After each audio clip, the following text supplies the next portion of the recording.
Mela, ma għanna l-Robert Musumeċ, il-David Aġus, il-Lidja Abela u l-Frank Portelli. Mill-ewel, għax kien konna manna l-David, sidinna l-David Take, ma jgħatim sifer għora sendaħlu f-telefonatek, ma importax għandaħħal di telefonata, un bat inkomplu niddiskutu ħafna affarijiet, ken fil-PN u ken fil-Labor, u dak li għet jizviluppa anka bħalissa. Pero, nista naqbdu l-David Take, u sakemm naqbdu l-David Take. Il-reazzjoni tijak, Frank, ta' din l-elezzjoni, ta' dan il-rizultat, aktar minn kollox? Il-reazzjoni hija waħda. Naħseb li kienet mistennija, ġifieri dal-aħħar sena u nofs min kien qiegħed jiffollowja surveys kien qiegħed jara li hemm distakk u lill-Partit Nazzjonalista kien għaddej minn żminijiet diffiċli. Ir-riżultat il ħareġ kien viċin ħafna ta' surveys. Ok, dak nafuħ, jena tinsaqsik imma kif tinterpretali, x'se jiġri, ġifieri il-PN se jibqa' mwaħħalem, se jmur lura, jista' jmur il-qudiem x'jiġri. Ngħidlek, meta tanalizza inti r-riżultati il-PN, il-Partit Nazzjonalista ġab fl-MEP elections kollha ma rebaħx waħda s'issa. Jiġifieri l-ewwel waħda li saret kienet fit-2004. U hemmhekk il-Partit Nazzjonalista ġab żewġ siġġijiet biss u ġab 39% mill-voti. 2004 l-ewwel waħda taħt Gonzi. 2009 raġa' tilef it-tieni waħda. Ukoll ġab żewġ siġġijiet. Konsolazzjoni ma' di. Le, jiġifieri ma milx fil-MEPs ma mexix il-qoddim. Baqa iġib dejjem riżultati ħżina. U allura jrid jirrevedi ma rebaħ l-ebda waħda minnhom daw l-erba'. Fuq il-linja għandna lil David Take li għad imsiefer palissa. David insellimlek u nirringrazzjak li għad magħna qed tismana, David. Iva nsellimlek Peppi, nsellem lil-Penny, lil-Robert Musumeċ, il-David Aġus, il-Lidja Bela u l-Frank Portelli. David, minn dak li qed naqra li tikteb fuq il-Facebook, inti taħseb illi Adrian Deli għandu jitlaq minn kap tal-Partit Nazzjonalista u xek? Jina nitlaq mill-punt di partenza li kull min jidħol fil-politika jidħol biex jirbaħ, biex ikun jista' jmexxi l-qudiem il-programm elettorali tiegħu biex ovvjament il-prinċipji li hu ħaddan bħala partit politiku ikunu il-liġi tal-pajjiż, ikunu l-policy tal-pajjiż. Issa, jekk inti qed tmexxi partit politiku, allura int għandek essenzjalment biċċa xogħol kbira u prinċipalment dan ix-xogħol hu li trebbaħ dan il-partit. Issa jekk inti qed tara li surveys wieħed wara l-ieħor qed juru illi l-popolarità tal-kap tal-partit mhumiex dak li għandhom ikunu, partikolarment meta għandek kap ta' partit li huwa ġdid. Meta mbagħad tara illi ikollok elezzjoni ta' MEPs, ikollok elezzjoni ta' konsilli lokali, fejn ir-riżultat ikun wieħed diżastruż, ma tistax tiddiskrivih mod ieħor, huwa wieħed diżastruż. Mbagħad tara li minflok tintrefa din ir-responsabbiltà u ngħidu isma' tal-anqas ara, naraw x'ġara. Il għaliex jidher ċar li maħniex qed nimxu fuq it-triq tajba. Le, kellna immediatament statement mill-kap tal-partit fejn qal jiena jagħtaw għaliex ħanibqa' ser sal-elezzjoni. U everything goes on as usual. This is not acceptable. Hello. Qed nisimgħu. Ok, ġifieri inti qed tgħid li għandu jitlaq u x'hekk qed tgħid finalment. Jiena qed tgħid li għandu jitlaq għaliex qiegħed hemm biex jirbaħ ir-raġel. Ok, mela, għandna lil Robert, x'taħseb inti Robert? Mela, ovvja, fuq il-linja qiegħed jisimgħu kważi jiddiskuti miegħek. Jiena ma nafx fejn kien is-Sur Take meta Dr. Gonzi tilef kważi kull elezzjoni tal-Kunsilli Lokali. Ma nafx is-Sur Take fejn kien meta Dr. Gonzi tilef l-elezzjonijiet tal-MEPs. Ma nafx fejn kien is-Sur Take meta Dr. Gonzi tilef voti fil-Parlament, inkluż dak tal-Riċċett Kakija Karmana. Ma nafx fejn kien il-Sur Take meta Dr. Busuttil tilef ukoll l-elezzjonijiet tal-Kunsilli Lokali. Permettili. Ma nafx, però naf fejn kien. David. Però naf fejn kien. David, jispiċa l-argument u jidħol int. Naf fejn kien is-Sur Tejk meta Dr. Busuttil tilef l-elezzjoni u wieħed on record jgħid, Mis-Sur Tejk, illi lil Simon Busuttil għandna bżonnu biex jingħadda fil-politika f'dan il-pajjiż. Allora fejn il-konsistenza? X'għandu x'jaqsam? Għandu x'jaqsam ħafna. Le, sekonda raxi. Fejn nafti? Jekk qed tistaqsini, jekk Simon Busuttil illum għandu x'rwol fil-Partit Nazzjonalista, naħseb li at this point in time ir-rwol tiegħu wieħed ta' deputat full stop. Okay. Jiġifieri l-argument li fuq Simon Busuttil ma jreġġi xejn. Ma naqbilx ma' din. Nitkellmu illum. Semmi għaxan Jiena nimmeravilja ruħi nara li Robert Musumeci u l-editur tal-Orizzont jiddefendu l-kap tal-Partit Nazzjonalista. X'huwa leġittimu? Għall-ewwel darba fl-istorja tagħna għandna esponenti laburisti li qegħdin bis-saħħa kollha jippruvaw jikkonvinċu l-Partit Nazzjonalista ma jbiddux il-kap. Għalfejn taħsbu? Għaliex huwa leġittimu, għalhekk. Ħallina, Robert. Imma Robert saqsik għallek qabel, meta kien hemm l-istejjer ta' telfiet oħra. Inti ma konx kellim David biex jirreżenjaw daw? Mela ħanibda minn hawn. Meta jiena kont membru fil-Partit Nazzjonalista, ir-rwol tiegħi kien to pull and tow the party line. Jekk tistaqsini internament jien għamilx l-argument illi Simon Busuttil il-surveys ma kienu qed juru riżultati tajbin u fl-opinjoni tiegħi kellu jinbidel, ngħidlek iva, dak l-argument jiena kont nagħmlu, ma kont nagħmlu b'mod intern. Jiena taħseb li anke Simon Busuttil. Fl-opinjoni tiegħi meta inti għandek kap ta' partit, Peppi, illi s-surveys qed juruk ċar u tont illi mhuwiex qed jagħmel inroads mal-elettorat, ma tistax tiqbad twebbet rasek bħala partit politiku u tiqbad tgħid ħanimxi l quddiem dan il-persuna. Int ma tafx iktar minn nies. Robert, mhux m'għandux raġun jissuspetta li inti li qed tara li Brady Indelija għalaw dit kaxkira, m'għandux raġun jissuspetta li inti tridu hemm biex propju jkompli jirbaħ il-label li llum huwa il-partit tiegħek. Is-Sur Tejk kien kontra Idrin Delija. Qabel li kontesta Idrin Delija. Kien qabel. Anka jekk jarġa' joħroġ Idrin Delija u jerġa' jitla' jibqa' kontrih. Dik il-verità. X'inhu l-argument? L-argument hu li inti ma aċċettajtx deċiżjoni demokratika tal-Kunsill Ġenerali u tat-Tesserati. Għajtek, full stop. Ridikolaġni. Allora jekk jiena nikkritika lil Joseph Muscat ma aċċettajx. U inti mhux tikkritika, inti xerret il-mibeda qiegħed. X'għandu x'jaqsam? Ix-xerret il-mibeda, hekk għamilt anka fil-kampanja kontra l-Partit Laburista. Ix-xerret il-mibeda. U l-poplu Malti ma jridx mibeda f'dal-pajjiż. Frank, naf illi xi kultant diffiċli żomm argument fuq postu inti, però Id-dispjaċini jiena bniedem ibbilanċjat. Tajjeb, qatt mat il-pasta żati li smajt jiena fuq ir-radio minn għandek. Però l-argument mhux fuqi, l-argument huwa fuq Adrian Delija timmaġina jien. Iva. L-argument hu illi inti kontra il-prinċipju tad-demokrazija. Jiena kieku tella Krissajt, jew kieku tella Periċi Galaxxoli, jew tella xaħat ieħor, konna nissapportjaw għax dak hu l-prinċipju u li jibqa' kap fil-partit bħalma ġara anka fil-Partit Laburista.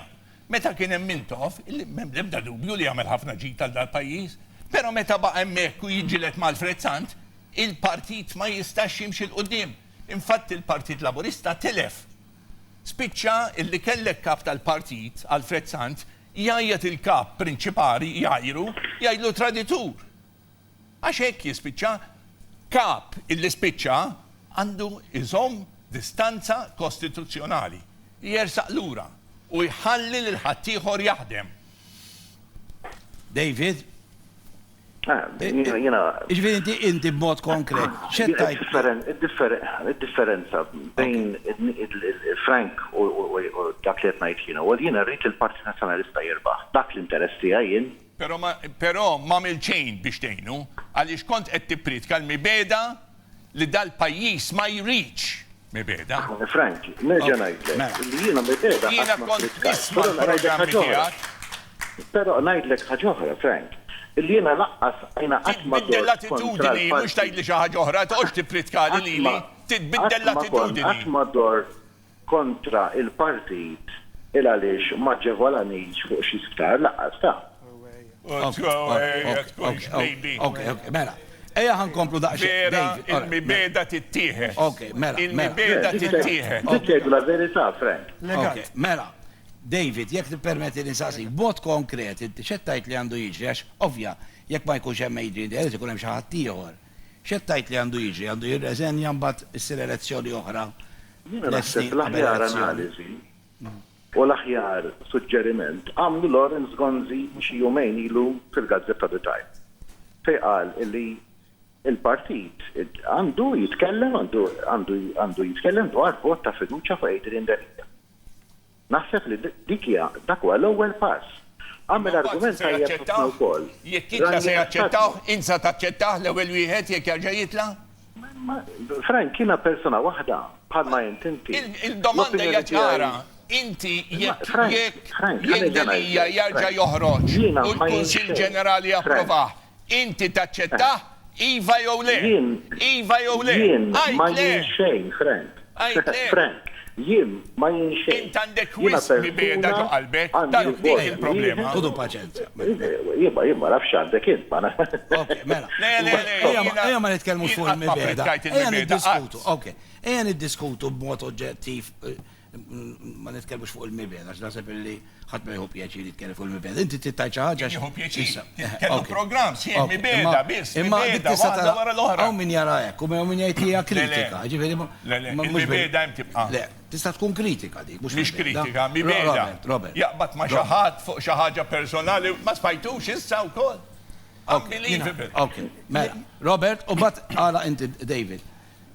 Il-Partit Nazzjonalista illum huwa prodott ta' mhux minn Settembru tal-2017 sal-lum meta Dr. Adrian Daly ħatmun, huwa il-prodott ta' snin, ta' numru ta' snin, fejn Adrian Daly wiret il-legat tal-mibeda. Dak li Dr. Frank Portelli għadu kemm spjega b'mod mill-aktar artikolat. X'ma smajniex, permetti li surtejk, x'ma smajniex meta Dr. Frank Portelli kien wieħed mill-kandidati tal-età tiegħu, mhux sejħu għalih, reġa' offra ruħu biex jgħin il-Partit Nazzjonalista. U ma nafx ma smajniex fuqu, dejjem mill-istess sors, mill-legat tal-mibeda. Ir-raġuni għaliex il-Partit Nazzjonalista jinsab fiex jinsab illum. Tajjeb, jiena Ġvidi qed waħħal f'Defni Karwana Galizja. Jiena naħseb li Defni Karwana Galizja hija il-responsabilità primarja ta' dan kollu. U naturalment dawk illi huma l-affiljati. Ok, David, l-affiljati tagħha fosthom Surdejk illi huwa xi ħaġa wasta ta' fatt illi huwa affiljat ma' dak il-ħsieb. Huwa affiljat ma' dak il-ħsieb. Il-ħsieb illi rrendew lill-Partit Nazzjonalista bħala estensjoni ta' taslima. Malta hija ferm akbar minn taslima bid-dovut rispett.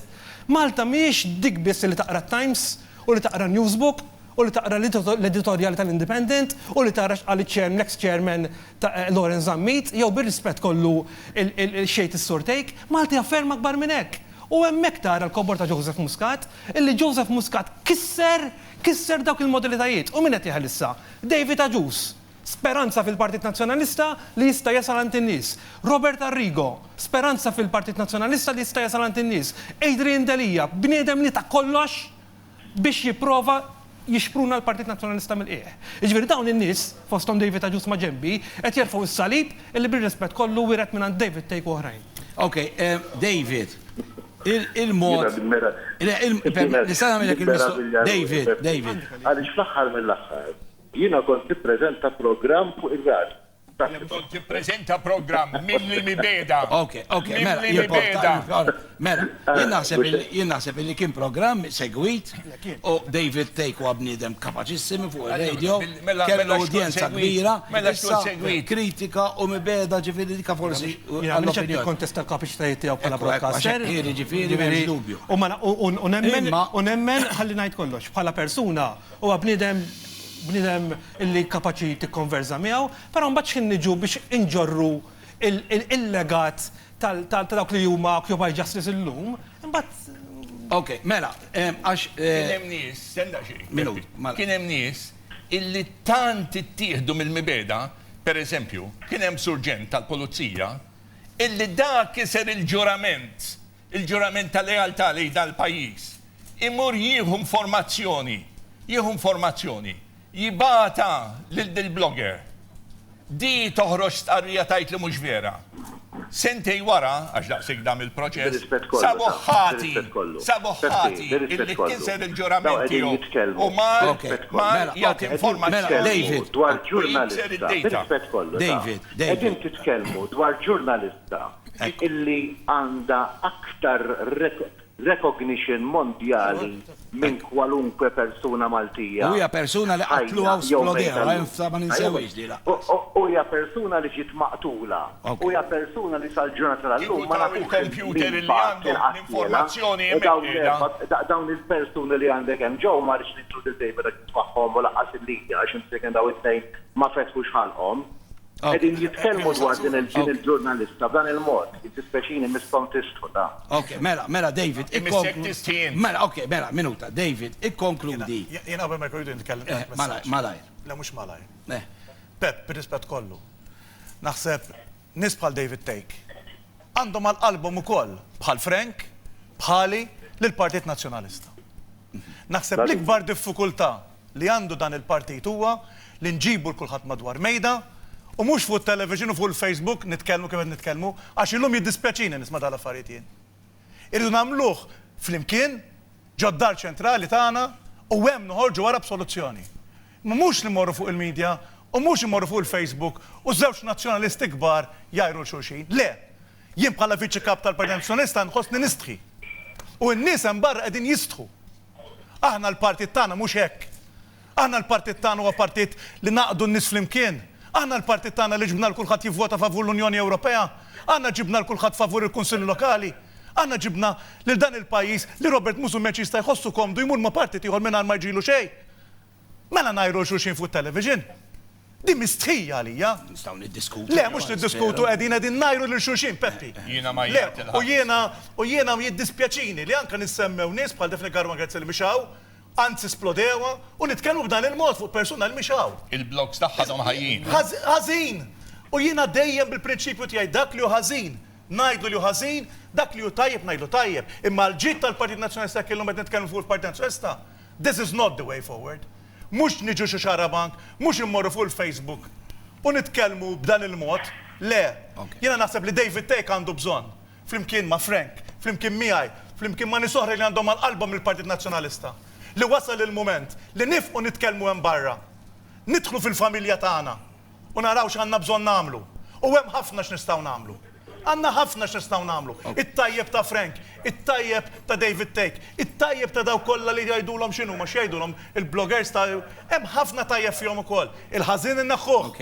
U jekk aħna nifhmu x'għamel Joseph Muscat, kif qal Robert Mużumeċ, x'għamel? X'għamel? Qatt il-diversi nies flimkien. U aħna hekk iridu nagħmlu tal-Partit Nazzjonalista. Imma rridu nkunu demokratiċi. Iridu nemmnu li hemm linja ta' gwida, iridu nemmnu li hemm statut, iridu nemmnu li hemm mod kif timxi f'dan il-partit. Imma nikkonkludi dawn huma affarijiet iva ħammorru break ukoll ma jimpurtax. Imma l-messaġġ tiegħi li nies qed jagħmlu barra irrid ngħidulhom li dan mhux il-met kif aħna rridu nagħmlu dialogu fil-partit. Id-dialogu fil-partit la jsir fuq il-Facebook, la jsir fuq xarabank, imma jsir permess li nkunu flimkien ġol kamra tagħna tad-Dar Ċentrali, nitħabtu l-idejat u l-ħsibiet tagħna flimkien hemm u mbagħad nimxu l qudiem. David, tikkonkludi? David, naħseb li naqbel perfettament ma' dak li qal David Aġus, perfettament, però nżid waħda jien li l-kritika qatt m'għamlet ħsara lill-ebda organizzazzjoni u m'għandniex nibżgħu mill-kritika. Jiġifieri dan it-tabu kontra l-kritika jien ma naqbilx miegħu. Biss, iva, naqbel, dat tip ta' paroli li juża Frank Botelli jiena minix. I don't subscribe to it, Ora, issa nerġgħu nitkalmaw ftit. Ok. Mela, nirringrazzjak ħafna David li kont magħna. Grazzi ħafna.